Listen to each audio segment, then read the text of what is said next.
Good to see you. Yeah, you too. Thank you for being here. Yeah, thank you for asking me to come on this. To your home turf, to your homeland. Yes. Find this great studio space here at Studio Makers. Yeah. With the cars, which we got a chance to acknowledge yesterday too. It's a nice environment. No air conditioning, but apart from that, everything's fine.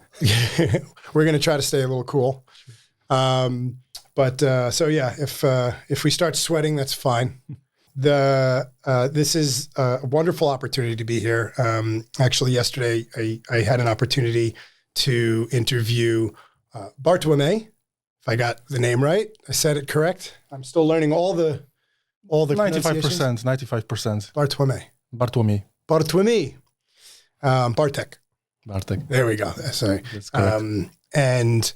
I think it was. It's nice. We had a nice interview, and of course, both of you are in different parties of the system, and I thought it'd be a great opportunity to start out by just sharing what does this system look like in local government. What are the two parties, and how is it structured relative to your knowledge of how the U.S. is structured? So basically, when the president, or in your country it will be mayor, is elected, you also vote on the city council members. In Wrocław you have 37 city council members, and the president or mayor, if he wants to govern smoothly, he needs to have more than half of those city council members. They need to be with him, let's say, and cooperate with him and vote with him and be in his party, essentially, or it doesn't. In practice, yes. Because lately this structure, let's say political structure, it has appeared. Yeah, but earlier different groups were cooperating with him. Nowadays it's, let's say, his party. Let's call it like that.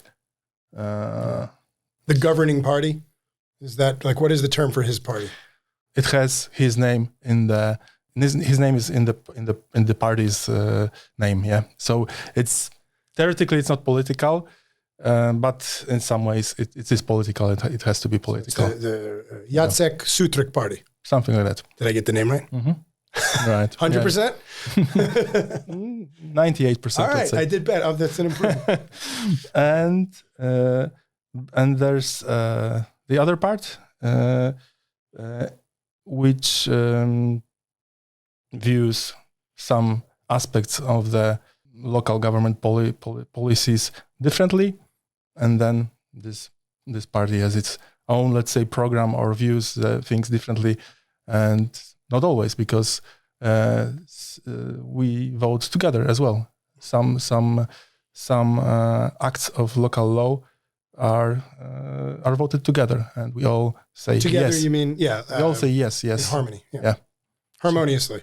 Yes. So there are some conflicts, but these are not very political conflicts, because if you have conflict, if you should have some environmental area somewhere, and not to have industrial area somewhere, or you say this road should be designed and built in this place and not in the other place. So this is it's not political actually. Right.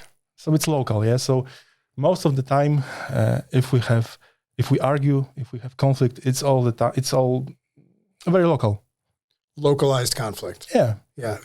So you'd say you tend to stand together on bigger issues. I mean, there are things which we agree with, and there are things which we don't agree with.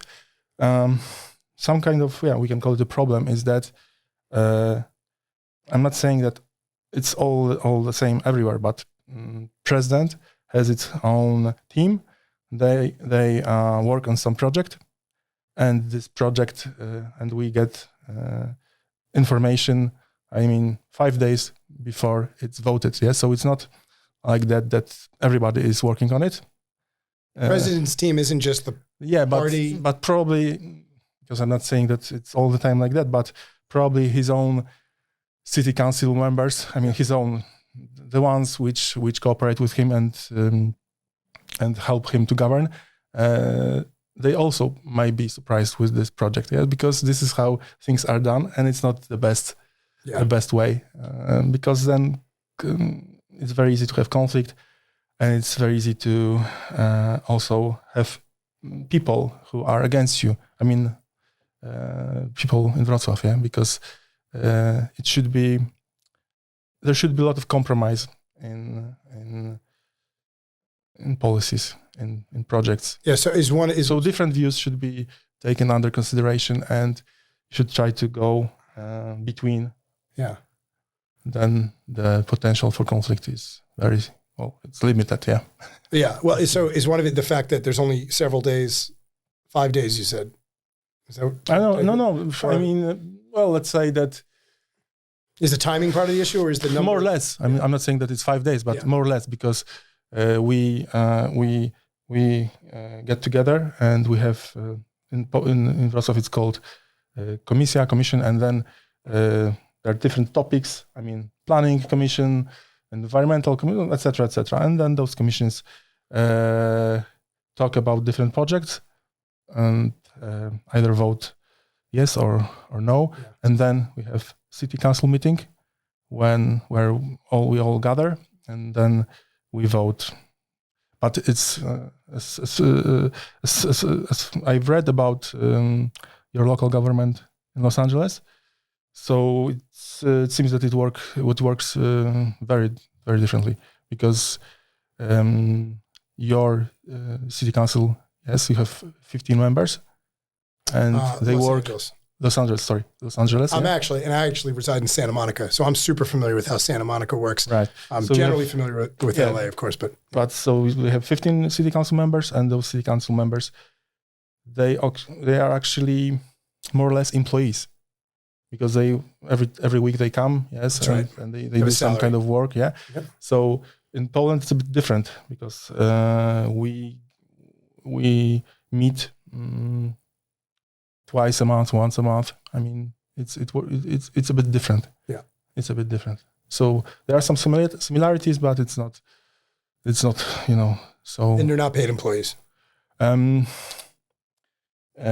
get money, let's say, that refunds us our expenses, something like that. Yeah. So it's not exactly a salary. It's something in between. It's closer to Santa Monica, actually, the way that you work. Yeah. And which is interesting, because your size is quite large. It's something like 700,000 and then 1.5 million metro area, something like that. So Santa Monica is like 90 nowadays or so. Nowadays residents. It's probably more or less 1 million, because when the conflict in Ukraine started, people started to flood Wrocław. Just in the city center area, not the surrounding area, or that whole Wrocław. I mean, the geographical in geographical way. Yeah, Wrocław. Yeah. So actually, you do have more of a similar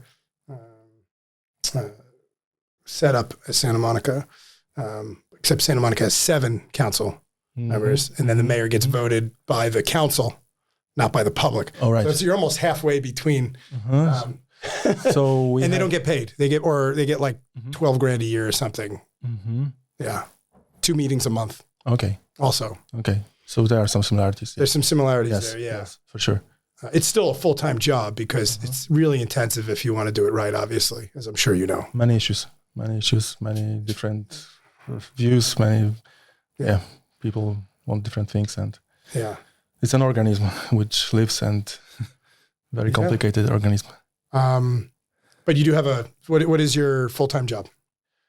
So I have a full-time job, obviously. I mean, I think that 90 or 95% of the city council members, they work somewhere.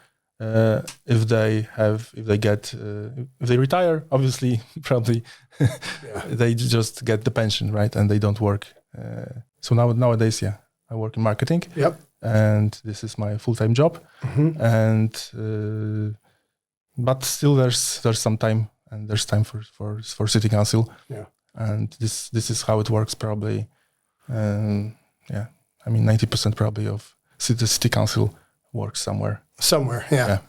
So tell me a few issues, in this, there's two parties that dominate currently, right? In the council. Out of the 37 members, 2, 3?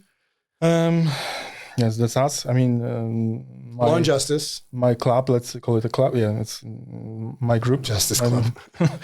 my group of city council members, and there's also second group. Yeah, and two groups of or two parties, let's say, and the party of Jacek Sutryk. So three political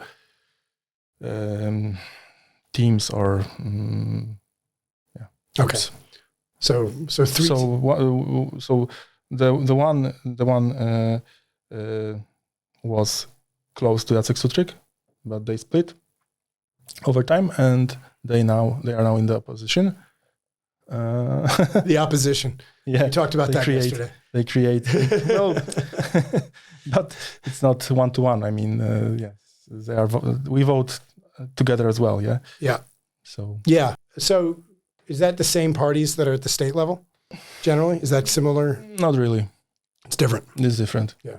All city council members have their political views. That's obvious, but it's not like in the parliament. They're not called the same. Yeah. So tell me a few issues that you'd say you agree on at the local level, and maybe a few issues that you don't. What would you say some of those things are in general? That's still a problem, yeah, because we had some issues with municipal entity, let's call it like that, which governs housing, public housing, and they've increased fees. Yes, so the level is, in opinion of many people, the level is too high, right?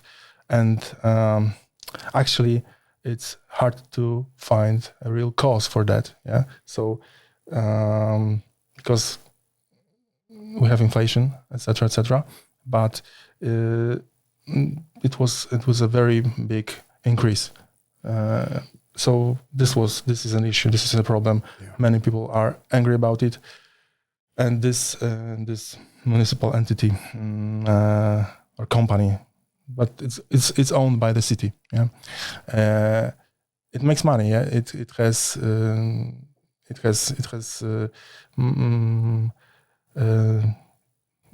actually it's 8 million or 9 million. It was 8 or 9 million last year of profit, and this profit should stay in the pockets of people. Yeah, because this is how this municipal entity should work like. Yeah. So this was for example a conflict. This is a conflict. This is a current conflict. Yeah.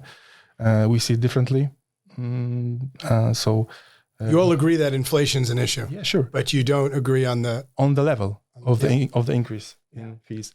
And if this municipal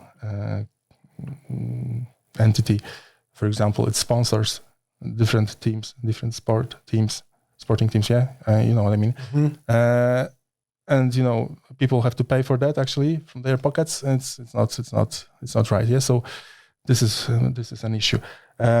We see differently the way we should travel. I mean,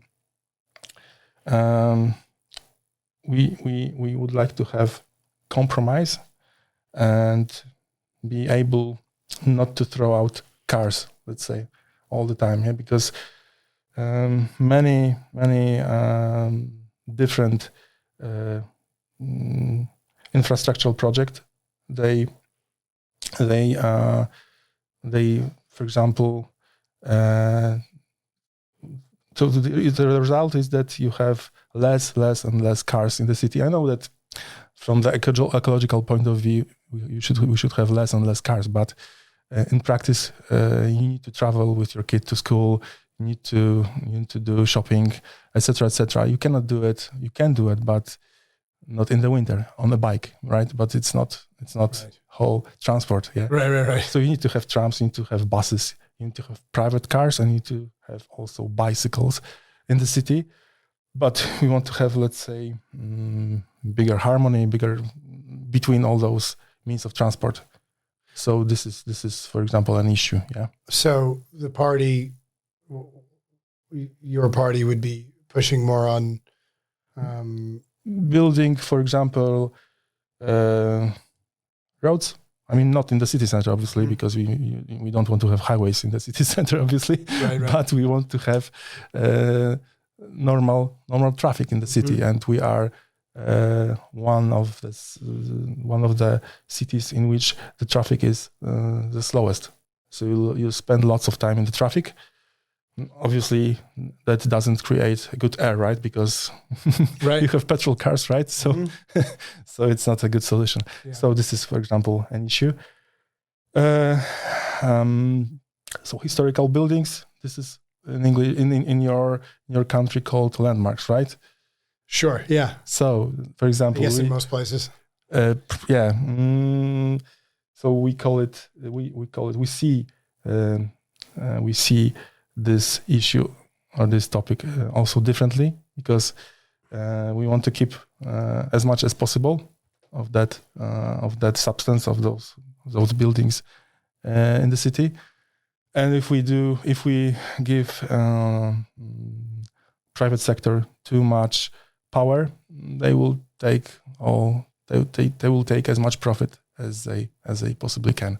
And then Wrocław, which is known for because it's and destroy landmark buildings, is what you're saying. Because when you say they'll make profit in relationship to landmark buildings, they will keep a part of the building, and some of the people might think that it's still a landmark, but everything will be taken out. Actually, maybe just the wall which you see from the outside will be will be kept. Yeah, and it's like the Western Wall in Israel. The whole temple's gone, but the wall. Yeah. So I think it's Solomon's temple. Yeah. And despite the fact that we have laws which protect those buildings, you still can try to go between the laws and try to leave the really small part of the building. And it's this is something on which the mayor of the city has influence on, and we, for example, argue on that issue. Yeah. And there are many more issues, that we don't argue, all the time. So some things. So if we have, we're about 1 to 3. I think we agree. We agree on one, and I think we disagree. We can get to 3 to 3. I know it. So, for example, if there's a matter of some infrastructural project, like building a new tram. Yeah. And the infrastructure, we need to, for example, build an infrastructure for a tram, which will enable, easy and fast transport from some part of the city. So probably 100 or 95% of us will say, yes, we should do it. Let's do it, right? But so there are moments, and there are fields in which we all agree. And about the river, right? Wasn't that maybe a third one that there's general agreement on? Obviously, that's complicated. Yeah, well, yeah, sure. I mean, we heard about the cause, this golden alga. Yeah, right. So can you just explain that? So this is some. It grows, as far as I am concerned, it grows in the river in some moments, right? It appears, yeah. It's called golden alga. Right. Algae. Right. Algae, probably, yeah. Right. Okay. So this is possible cause of the problem. I mean, probably there were some factors, unfavorable factors, which caused that golden alg to appear, right? Probably. But we all agree that we have to make sure that the probability of appearing that kind of issue in the future will be low. Yeah, so probably the river should be. There should be equipment which measures. You should put more equipment into the river which measures the quality of the water. You should make sure that you don't put anything into the water which the government doesn't know about. And if you do it, you need to have you need to have special agreement, and the government needs to know what you are putting into this water, right? So, it's a local problem. It's a problem on the state level, and also I think it's a problem of mentality. Yeah, we need to all agree that this is something very precious. And we need to make sure that we will all keep an eye on that, and we won't agree when we know that somebody is putting something into the river, right? Because not all areas in Poland have sewage treatment plants, right? So you need to make sure that every area will have it. Yep. And you need to make sure that all the industry will be going along with the regulation. Sure. So it's a process. But this what happened is probably, as I said before, a combination of unfavorable factors. Yeah. I don't know how does golden algae grow? Do you know what the factors are? I'm not a specialist, so I don't want to. I don't want to explain it. I've heard of golden algae, but it sounds precious. It's not. Yes, for sure. But as we see, the results are very, very poor for the fish and for the whole wildlife in the river. I think that not all the people were aware of the fact that we have so many fish. Yeah, in the river. So I was a bit surprised, yes, because I thought that we don't have so much. You're like, wow, that's what's under a river, right? Or in a river. I was walking around Wyspa Sładowa area on one of the bridges there or nearby. Yes, and city center. Yeah, which is a very cool place, by the way. It's very interesting, that setup, which is, but people like to party a lot there. Sometimes they're too loud, but yeah. It's interesting that there's an island that's designated for that. This is how it works. It's very interesting. And I saw a beaver. But the beaver was alive, or? It was a living beaver that was just, I imagine it wasn't trying to socialize with people. I imagine it was looking for food. And here's this beaver, and it's on one side of the walkway. Right. And of course, there's like a crowd of people, and we're stopped, and everyone's taking a video of it. And then it slowly makes its way towards the river again. And it was wet. It looked sad. But I don't know what a happy beaver looks like either. So this whole situation is complicated because some media outlets want to make political gains from this situation. Yes. Oh no. Well, that seems standard though, doesn't it? Probably. Isn't that classic? Probably, because how so? It's very sad. It's a tragedy because but it's harder to say whose fault is it actually. Yeah. Well, especially at this people point, don't really know how it grows or how it got there yet. We don't know if it was if it was a spill. Yeah. If some artificial substance get there or it's more natural cause, it's hard to say. Yeah. So. Oh boy. Well, we're gonna take a short break and first thank our different variety of water again. Nawechowianka. How'd I do? Yes. Nawechowianka. Almost. Nawechowianka. Okay. All right. Mineralna. Mineral water. Niegasavona. No gas. Yeah. It's not sparkling. So thank you. Thank you. One day they can feel free to sponsor these podcasts. So we were talking about the river And the beavers. So river is pretty important because it's a part of Wrocław. We have many islands inside the city, and Oder is everywhere in Wrocław. Yeah. Yeah, it encompasses, encapsulates the main area. And the meaning of this river will grow in the future probably, and Wrocław will, let's say, have more benefits of having this river in the future probably. Yeah. Because you will have more traffic probably on this river, and people will gather probably more often in the future. You will have more buildings probably in the future as well because of this beautiful view, right? And yeah.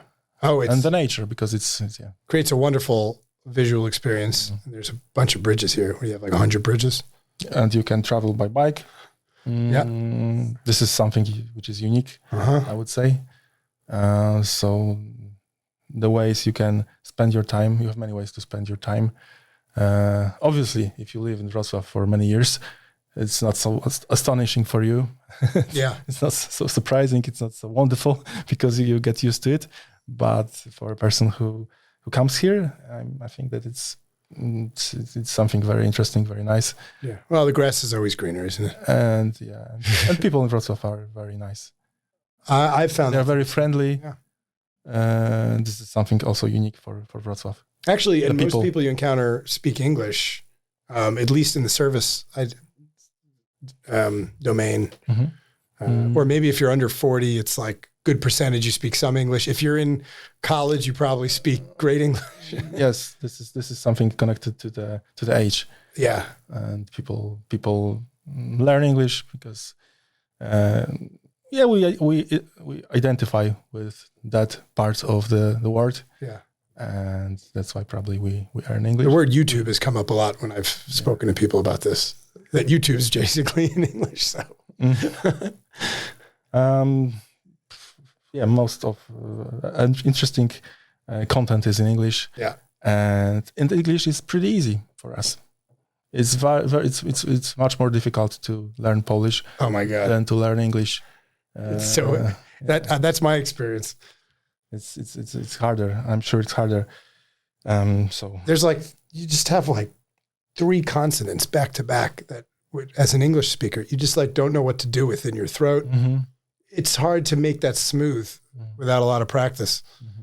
But it's actually quite pleasant because it looks harsh. When you look at it, you're like, wow, that's a lot of consonants. But actually, when you do it, it's quite soft and smooth and pleasing. It's not that harsh. That was my, starting to learn the language a little bit. But it is hard to learn. Yeah, I'm sure it is. You conjugate everything. Conjugate like... Yeah, I know what you mean. So when you deal with, a lot of the stuff that goes on in the city, when you're dealing with these issues, whether it's agreeing, which is obviously the easier one, or disagreeing, which can create some disharmony in the setting of trying to figure out what should we vote on here and how do we vote on it and where is all the information coming from and what is true and what isn't. And would you say that it's generally civil between council members and how you come to solutions and how you arise at common ground in order to get to a vote? We argue, but I think it's on the civilized level, I would say. Yeah. So there are not many scandals coming from the city council, right? If there are some scandals, they are usually connected to some things which were said by the mayor, because this is the way he decided to communicate, and this is probably his strategy. Because if you create scandals, people talk about you, you get more popular, etc., etc. So this is probably a strategy. Yeah. And when you say scandals, so for example, maybe scandal is too big word, but something dramatic. I mean, in general? I mean, for example, you say, you write, for example, something which is very controversial, or you name something in a controversial way, because let's say part of the communication is going through Facebook, part of the communication of Wrocław Major, and let's say there's some communicate coming from the president, and then somebody argues with that communicate, and then he's either banned, he cannot comment more, or he gets a comment which is very unpleasant. So this is one of the, let's say, area in which you can create some scandal. I mean, and there are other areas. In the nature that it creates controversy and people start getting hung up on it. Mm-hmm. You get extreme viewpoints that get to start pouring out, that everyone starts the loud squeaky wheel voices. Or he names somebody something like that. That he's stupid. He don't know what he's talking. I won't speak with you. Your arguments are, trash. Things like that. Yes. So this is something which creates conflict. Yeah. But it also generates publicity. Right. So this is interesting. Yeah. I don't know all of those things that that he's necessarily doing or not doing. Sure, but I will say it sounds familiar. Whatever. I think these strategies are applied in many places because they generate publicity, and some politicians choose this path because it creates some benefits for them. Obviously, I mean, if people say about you are popular, right? Despite that some of the people will, not vote for you because of those. Popular doesn't mean they favor you or not. Popular just means you're getting attention. Yeah.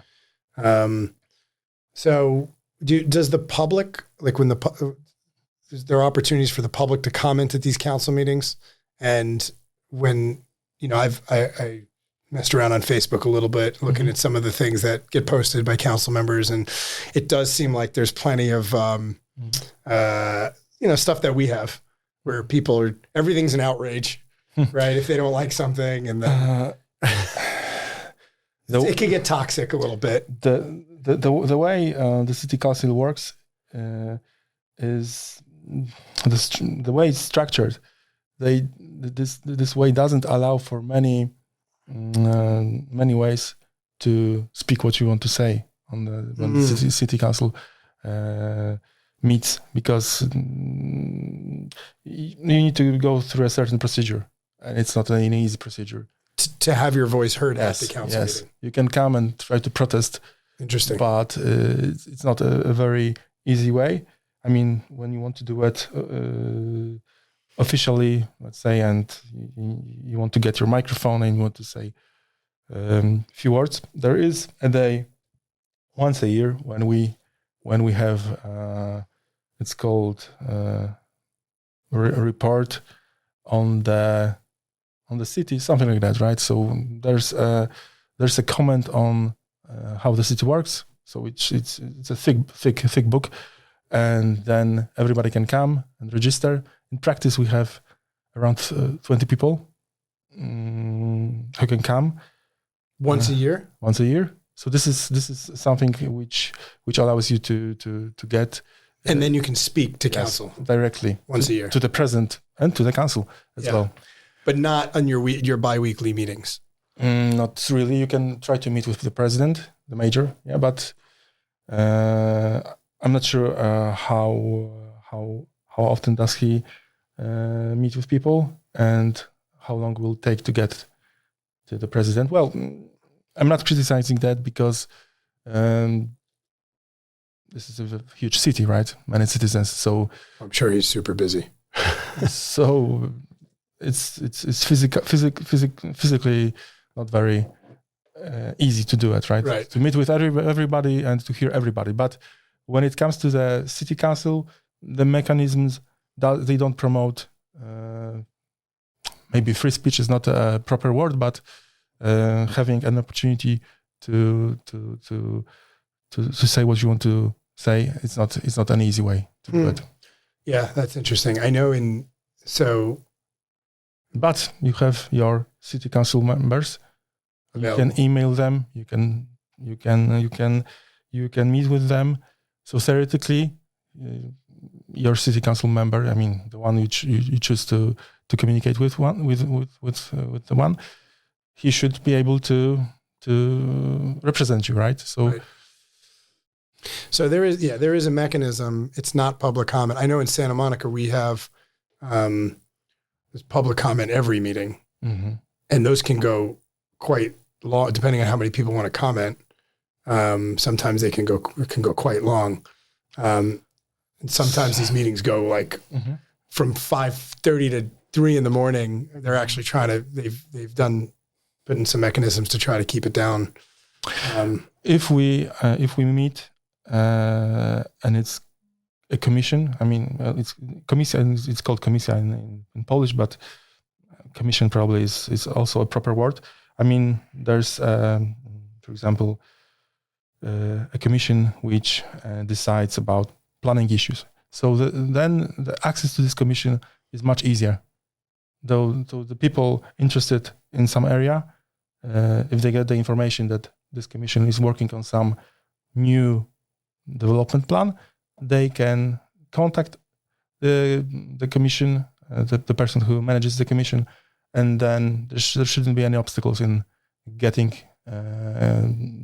in coming to this meeting and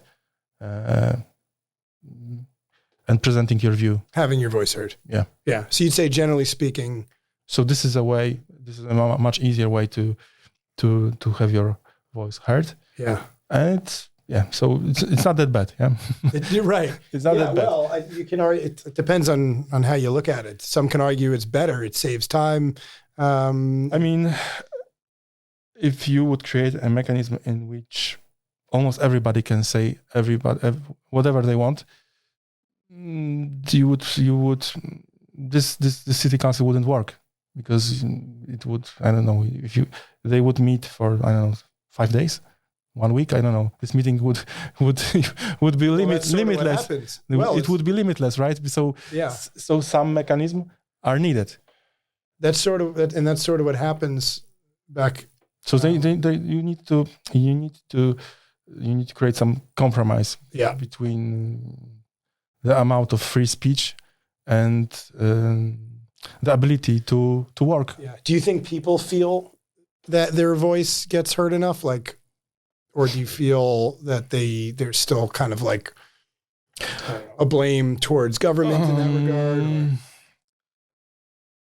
So as I told you on the beginning, or the first part of our meeting, Major, president of Wrocław, he has his own team, and they work together, and the ideas which result from those meetings, those work groups, are not always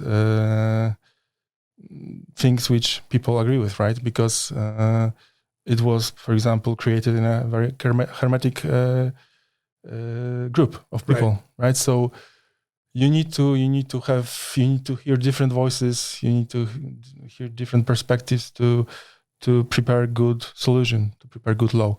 And it's not always like that. Yeah. And then people obviously argue, and they want to change the position of the president, and then it creates conflicts. And there are areas, and those areas actually grow in which there is a conflict. So if you were to put, let's just say, a couple things together, a package of like the best way that the entire process can be improved. I know you didn't have time to think through this. I'm asking you on the spot. But sure. This may be one of them that you just mentioned, but get into that a little.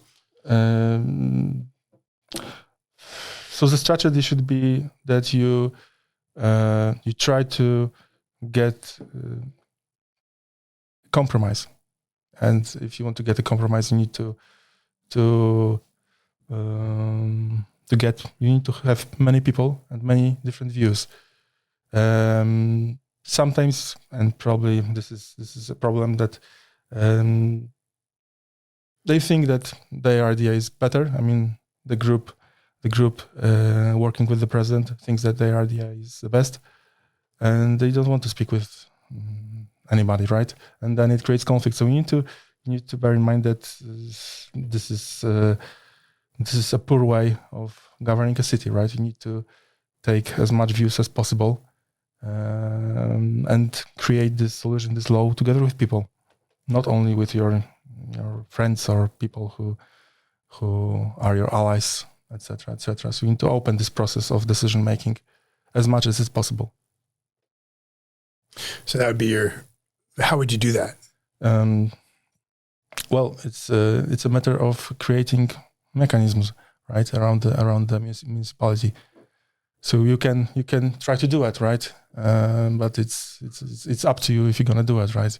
If you are the mayor, you decide whether you want to have this process as much open as it's possible, or you want to have it closed. And it's also a matter of your team. And if you have people who work in the city council for 30, 40 years, I'm not saying that it's bad, but they get used to something, right? And as time passes, they are not so open for different views. They think that they know the best, and this is how, and they want to proceed in this way. So you should put some air into this mechanism, right? You need to get more. You need to get new people. You need to refresh your team, right? Simply speaking, or brutally speaking, fresh right? Voices, yeah, and this should create a good outcome. Yeah. Well, the cost of democracy is expensive, right? Yes. And the more you hear as many voices, the more you create those mechanisms, the more time and energy it takes to process them and then evaluate them and really go through the proper, processes of like having town hall meetings or on different issues. And like it can draw things out. So a lot of times I know what we deal with is like, where do you find the balance between how far democracy should go on what issues should be democratic versus are people okay with trusting their leaders to make those choices without their... You have corporations, for example. So this, let's say, current trend, it goes into that direction that you get as much knowledge and experience from your employees as much, and you put it into your decision-making process. So probably this is the best way of going in public sector. This should also create benefits for everybody. Oh, reward people. I mean, you should get benefits. You should get benefits when it comes to the optimal the process, the decision. The decision or the project will be the best if you get as much feedback as possible, right? Right. From your citizens. Right.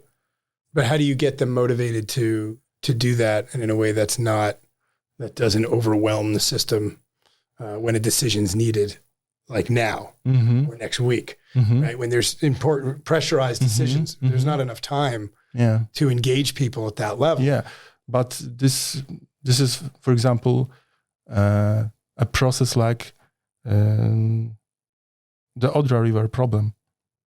So it appeared very quickly, and you need to try to make decisions very quickly. But if you govern a city, so most of the time you will have time to plan things, and because you govern a city, probably you think 50 years ahead, right? If you govern a city.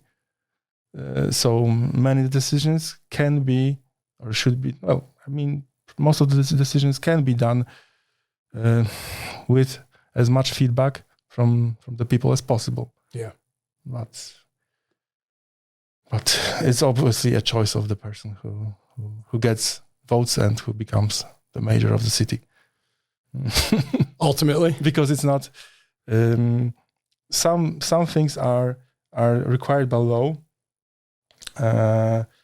but those public that you get your information from public it's not enough. It's not enough as all the time. It's not enough.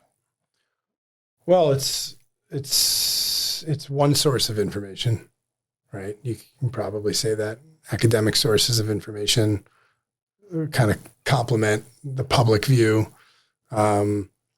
Experience in politics, people who have been there for 30, 40 years sometimes come with that historical knowledge of how things work and how things will, what will happen. I mean, so there's a pie, I guess, of like where all the data needs to come from to feel like you're making a well-balanced decision. And I guess the real question to figure out how to like, you know, I want to say decrease polarity around issues, but also get people sometimes, it's not about necessarily always eliminating polarity, but letting people understand that even when decisions are made, even if it goes against their belief system or it's not necessarily terrible, and it doesn't mean that you should be offended and angry about it. You're right. Right? You can come, maybe you didn't get this one, you'll get the next one, or here's why things were done this way. How do we make nice of the situation in that way? Not all people are ready for some kind of compromise. Yes, you're right, because some people think that it all has to go like they think it should go, and they are not able to make any compromise. And if you live in such a big organism like Wrocław, there are limits, and there are things that won't make everybody happy, right? Because there's traffic, there's the air is not so clean as in areas where you have few homes, right? So there are many limits and many, let's say, unpleasant things, and you need to be ready for that. If you choose this kind of living, you can go and live somewhere in some, I don't know, areas where, I don't know, close to the mountains, where you have hundreds of people in some area. Do you think they need to some degree, there's like when you move into a big city, you sort of have to accept that some level of you get benefits from that. Right. It's easy to change work. You get big access to culture. You have shopping centers or shopping malls. You can easily get I don't know, have lots of restaurants, coffee shops, people get to see people. I think people just like to see people. It's like a weird thing, but just knowing there's a lot of people. Most of us, appreciates that. Yeah, it's just a center for humans to interact. So too many to even comprehend, like in town center, right? So it's something natural for people to live in cities. So from one point of view, it's natural. Still, there will be people who will want to run away and live their own lives somewhere close to wildlife or anything else like that. But most of the people will choose the city with all the benefits and all the bad sides of living in a city. Are there people like that you have here? We call them NIMBYs. Have you heard of this term? Not in my backyard. Yeah. Right? Yes. Basically means you do. These people who agree philosophically with a thing, some big thing, but they don't want it to happen near them. Yeah. Where do you find a good percentage of NIMBYs like to focus their attention on? What issues? Yes. I'm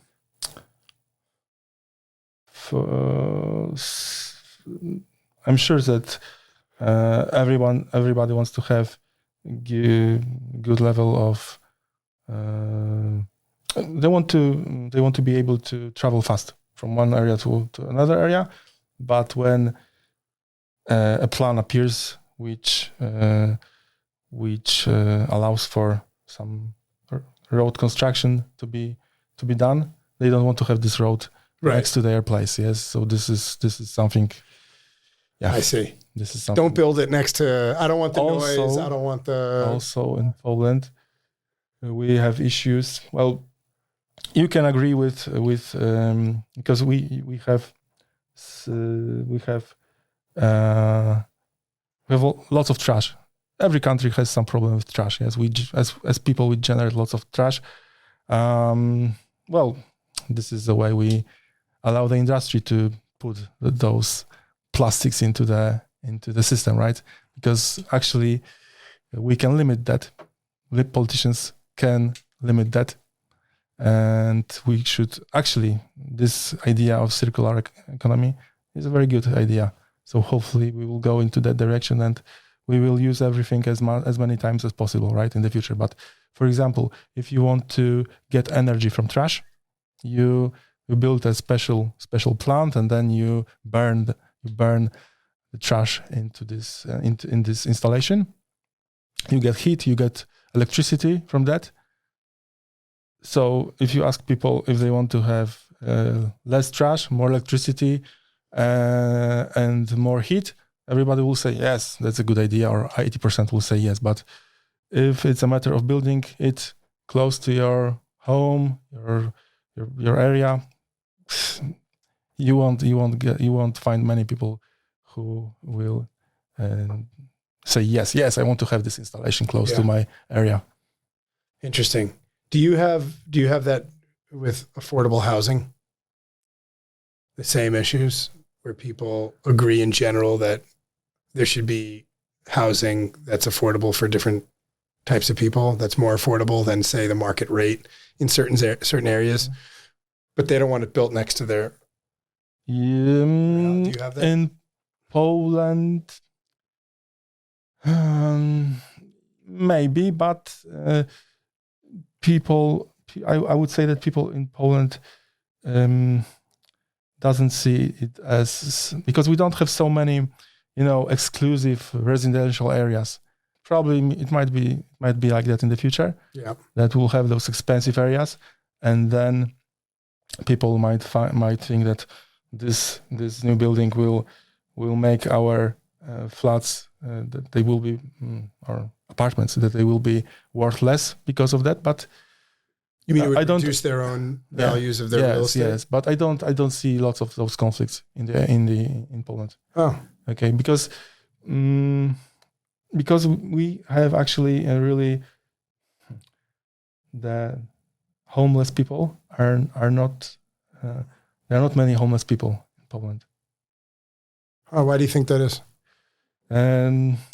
You have municipal housing. You have very, very. So if you want to get a job, there are lots of jobs. So I mean, it's maybe, and I would have to study the mechanism of homelessness in the US, right, to be ready for this answer. But from my perspective, there are not many people who have this problem. There are people who have this problem, but most of the time it's their choice. They don't want to live in a place where, for example, alcohol is restricted. Yeah. Because if you have places for homeless people, they restrict to be under influence of alcohol during a day. And there are some people who, well, they won't agree on these conditions. Yeah. Right? They have to go to Vispa Swadova, for example. You can't just, because you're not going to go to the bar. Yeah. So I would say that not all the time, not 100% of people who are homeless are people who have chosen this type of lifestyle. Let's call it a lifestyle. Mm-hmm. But most of the time, this is their choice. Yeah. And still there are places who want to take them. You don't have the level of mental illness, I imagine, amongst the homeless people. Maybe. Because that changes that adds a layer of complexity. I get the impression that we don't have such a big problem with that, but I'm also not sure in what way we it's how it's checked, right? How it's because you need to know that somebody has a mental problem, right? Right. So you need to get this knowledge from somewhere, right? So you need to have lots of facilities. So we have those facilities, and we have more and more, and we have specialized personnel who who will help those people, but still maybe it's not a level we should have, right? Maybe you should have more of this assistance. Sure. How about gypsies? Is that this is an interest, the gypsy world here in Europe is like super interesting. So there are countries where you have a big group of gypsies, or you have, let's say, many thousand, tens of thousands of gypsies, and they create their own culture, and not everybody is happy about this culture, right? Because they like to live in very specific, let's say, housing, right? And not everybody from the aesthetic, let's say, point of view likes that, yeah. But in Poland, we don't have many groups of gypsies. There are some in Wrocław, but most of them, they live in normal areas, normal residential areas. I mean, normal flats, etc., etc. Yeah. And even if they speak different language, they behave differently. It's not a problem for most of them. It's an interesting culture, though. Yeah, it is something that's like we don't have that. They want to live their own culture. Yeah, and let's allow them to do it, right? Yeah. So there are not many conflicts. No, not many conflicts in Poland, but partly because there are we don't have many big groups of gypsies. Because if you would have, we would have a city that has 200 of, let's say, Polish people and 100 of Polish gypsies. So it might generate conflict. I imagine that it might generate conflict, but we don't have such big groups of gypsies in Poland, because I know that in Slovakia, for sure, probably in Czech Republic, but Slovakia for sure, they have big groups of gypsies, and it creates conflict. It's interesting. Yeah, the idea of gypsies is like to have a community. It's sort of like an underground community. Right. They just had like a huge birthday. Did you hear about this? I, of course, wouldn't have known unless I happened to be here for a while. It's more European news than like U.S. news. Like, hey, the King Gypsy or the Prince Gypsy. Mm-hmm. Yes. But still, you have many minorities in the U.S., right? In Europe, well, maybe not whole Europe, but Polish society is rather homogenic. Right, because there were wars, people left Poland, or what happened during the Second World War, right? So we had a big minority of Jews, for example. There were many minorities in Poland, gypsies as well, right? And nowadays, Polish society is pretty, we don't have 100% of Polish society, but still this country is a bit specific. Yeah. When you compare it, for example, with the United States of America, where you have lots of minorities, right. You have you have your own people who were always there, right? Yeah. Well, I suppose there's a few European cities that I guess went far and wide on that, like London. Mm-hmm. Is a pretty big melting pot, which is interesting. I'm trying to think of other ones that are as very, very. Maybe Berlin, for sure. Yeah, for sure. But they don't have so many minorities in Berlin. But London, for sure, is a city where you have people from all over the world. Yeah. It's sort of a European New York. Something like that type experience. Yeah, you have different areas in London, different cuisines in every area. Yeah. Do you think that adds to the level of compromise that's possible, or do you feel that? Because on one hand, you'd think, well, you have enough similarity where more people agree on common things, right? Mm-hmm. Like that you can. At the other hand, I can imagine that it's like a reduced number of perspectives of how people think as well. But I guess you don't have to deal with it. So yeah, well, I mean, it's a matter of the people who, let's say, are. So in England, I mean, if it's up to the British people if they decide to invite those people into the decision-making process. If they invite them, the area of conflict is much smaller, right? Because they will be included. They won't feel that they are not in the system, that nobody cares what they think, what they want to do. So it's a matter of how you organize and how you design the system, right? Yeah. So in Poland, I'm pretty sure that the Ukrainian citizens, many of them will stay in Poland and will create, let's say, future society, right? They will become part of the society. Yeah. Yeah. And you're now at 15% of Wrocław is Ukrainian? Or more. Or more. I think more. Yeah. It's significant. And how is your, what is your experience now of dealing with, I know that from yesterday, some of the points are the central government does, wants a lot of things, but doesn't always put forth the funds to get those. Is that your experience, and how are you dealing with that? As a society, we are open. I think we are helpful. We are sincere. So I think that it should work. It should work. Whatever they choose, if they choose to stay, it should work. If they decide to go back, but probably many of them will stay because of the time. Yes, if they spend here 1 year or second year, they get the job. Their children go to school. So they are building a foundation. Yeah, they are becoming a part of this society, and if they feel good here, and I imagine that they can feel good here because people are rather open and helpful for them, right? So it should work. It should work, and the funds were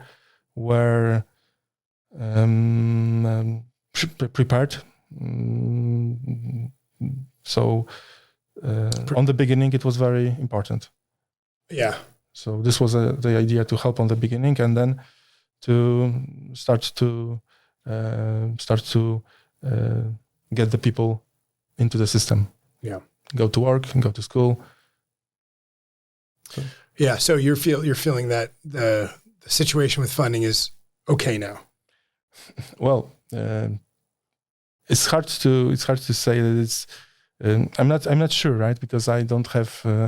I don't work with, let's say, with this group of people, right? Yeah. And if you ask people, on average, if it's enough, they will always say no, it's not enough. So yeah. It's hard to say, but the funding was generous on the beginning. Yeah. Objectively speaking, yeah. Okay. Well, that's helpful. The situation with war is so unexpected. Well, I'm sure that a small group of politicians knew that something is going on, and it might happen. But most of the people were very surprised that when they found out that Russians entered Ukrainian territory second time. I mean, so the war was going on. Well, the conflict was maybe freezed, but it was going on in the eastern part of Ukraine. But everybody thought that it will go like that for years, and nothing more will happen. And now you have a war. So it's something very unexpected, and people were get used to having a good good economic situation, and they were used to times when you know what will happen next year. Now you live in times when you don't know what will happen next day, right? Right. And because of COVID, because of geopolitical situation, so things have changed, and in many ways. And I'm not sure if we will go back to those stable times we had earlier. Maybe it might take years. Yeah. The economy, the time, you need lots of time to balance the economy. Yeah. And next factors may appear, which will spoil, let's say, the economy. We got again. monkeypox now in the U.S. How did monkeypox make its way here? Mm-hmm. You got nice monkeypox stuff going on. So,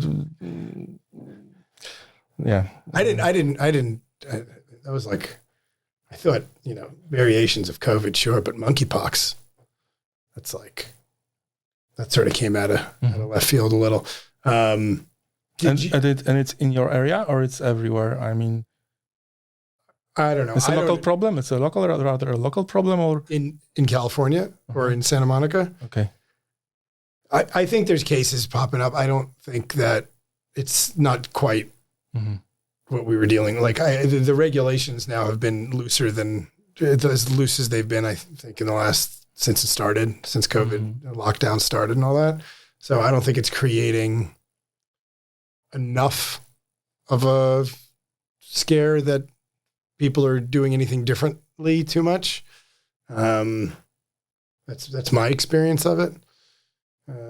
But I don't know. I know it's a little different, with stuff here, and somewhere between the media conversation we were having before and how people perceive living. I think, yesterday we were talking a little bit about, just the mask culture, which, I've been here for almost a month now in Wrocław, and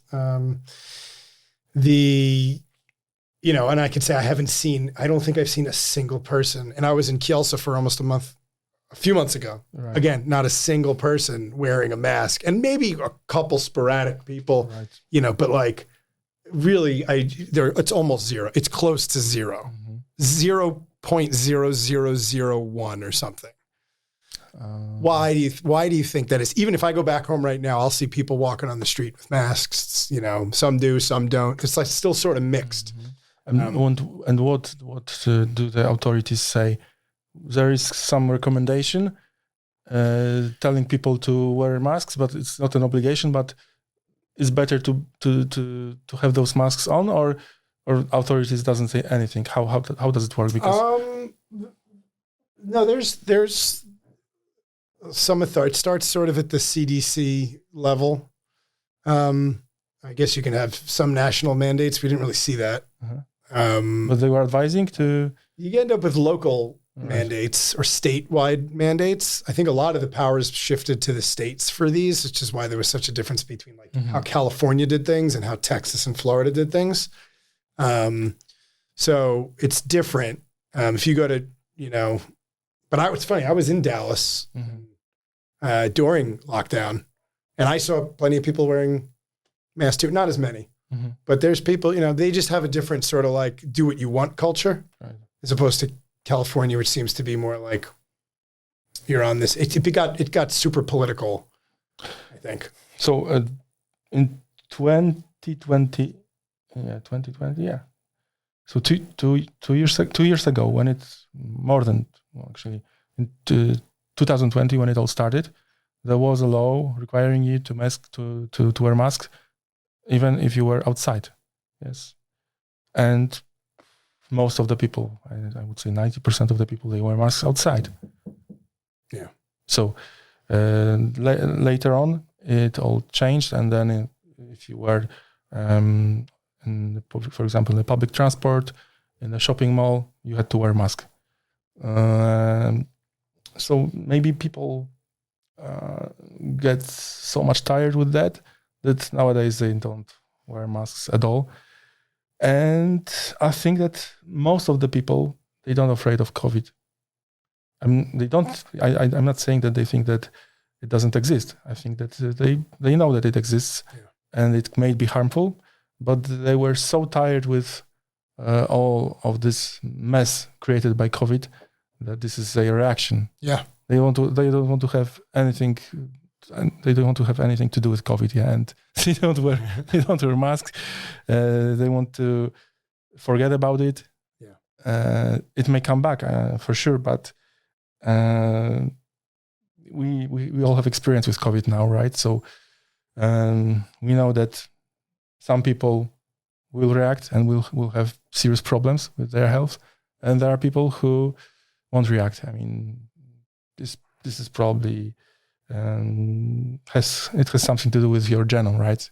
Some people are more fragile, others are not. Yeah.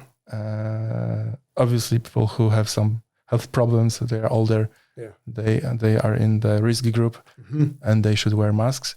I see people wearing masks. Usually, these are older people. Yeah. So probably they had COVID before. It was hard for them. This time was very hard. They were, this was a very hard time for them, and they don't want to have it again. You know, we didn't see a lot of in America, and I wonder if they had it here, the encouragement for exercise and eating well and getting on and really building your immunity. Like I didn't see it that I can remember, like a single federal, state, county, local, messaging that says, look, you can get this. The best thing you can do is like not sit on your couch and watch TV. The best thing you could do is like get healthy, be in your best possible health. And most people know that's true, but I didn't see any messaging for that. And I'm just wondering did you see messaging for that here? And why? On the beginning, I think that everybody was so frightened. Yep. That it wasn't a priority to think about your immune system. The priority was to try to get the system work. Yeah. And this was a priority, and that's why such a communicates weren't generated. There was a threat that the whole public system, I mean the health system, that if you will have so many sick people, it will all collapse, right? So this is my interpretation of that. Yeah. Later on, I'm trying to think if we had such information to try to solve, let's say, ourselves and try to get better with our health. I'm not sure. Probably not. Yeah, I guess that's something that was interesting for me. Like, it seems the most obvious thing you can do, especially if obesity was such a major contributor or reason why people were getting seriously hospitalized or dying. You'd think that would be like I don't know. So that came up to me. I don't know. I try to ask people why. From different places. It's a good it's an interesting perspective. Yeah, that such a messaging could come and could try to encourage people, but on the other hand, you have a problem with gyms, for example. Yeah, because people gather there, right? Yeah, you wouldn't be able to go to a gym. You have to do. You have a lot of street workout parks. I know. Yeah, something like that. You need to go to the forest, to some. I've gone to your street workout parks. I look for them. I hunt for them here because they're awesome. You will find some probably. Yeah. So this was probably an issue because probably officials thought, how can we encourage people if we don't allow them to go to gyms, or we limit the number of people who can go to the gym, right? And in Poland, really lots of people go to gyms nowadays. So most of this effort, this health effort, is done through gyms. Yeah. And so this was probably the reason why this kind of perspective haven't appeared. Well, I'm getting lost in our conversation here because it's great and engaging, but we've got an hour today. Sure. I want to thank you for for being here and taking the time. I think this was great, and I've learned plenty. Yeah, so we come from really different parts of the world, but still there are many aspects that we, I think, agree on, right? And we see it in similar way, or we also work in similar way in many ways, probably. Yeah. On a local level, and our local governments still work on similar regulations, more or less, right? Yep. Well, hopefully we can find, ways. There's a lot of different communities who do things in different ways around the world that can all be brought back to the communities we live in, and people like yourself who are... People have to be interested in their area. If they think somebody will do it for me, it won't work. You need to take your, let's say, your power and try to sort things. Yeah. And then it should work. Yeah. Well, thanks again. Thank you. Appreciate it. Yeah. And all the best. This will hopefully inspire some people to maybe get involved and help make change in their own local communities in positive ways. Because if you do nothing, the probability that things will change without you, it's the probability is small. You need to engage. Yep. Well, here's to engagement. Thank you.